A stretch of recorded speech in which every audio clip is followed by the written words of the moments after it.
আজকে 26শে জুলাই 2024, গতকাল অর্থাৎ 25শে জুলাই আমরা একটা মনোকল্ড কোবরা অর্থাৎ কেউটে সাপকে ফুড জালে লেগে থাকা অবস্থায় উদ্ধার করেছিলাম।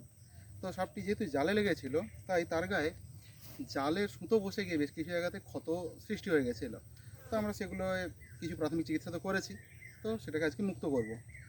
প্রথমেই বলে রাখি যে এখন যেহেতু বর্ষা ঢুকছে, সেক্ষেত্রে মাঠে ঘাটে যেটুকু জল টল জমেছে সেগুলোতে তো ফুড জাল লাগানোর হিড়িক তো পড়েই গেছে।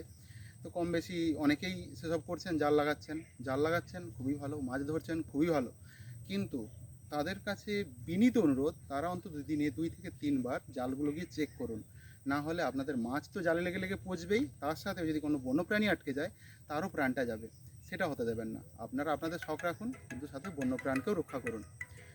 এবং তার সাথে আর একটা কথা, আপনারা অবশ্যই জালে হাত দেওয়ার আগে কোনো একটা লাঠি দিয়ে জালটা তুলে আগে দেখে নেবেন। নচেত ডুবে থাকা অবস্থায় যদি কোনো সাপ লেগে থাকে, সে হয়তো আপনার হাতের ছোঁয়া পেয়ে আপনাকেও মাছ ভেবে কামড়ে ফেলতে পারে। তো তাই সেসবের হাত থেকে যদি বাঁচতে চান, তো অবশ্যই এগুলো করবেন না।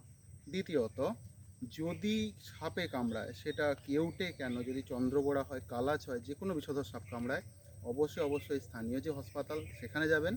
ভুল করেও ওঝাগুনিনের কাছে যাবেন না। যদি ওঝাগুনিনের কাছে গেছেন, তো ধরেই নিন আপনি আপনার নিজের আয়ুটা নিজেই ডিসকাউন্ট করে ছোট্ট করে দিলেন। তো সেটা কখনোই করতে যাবেন না। চলুন সাপটাকে রিলিজ করি।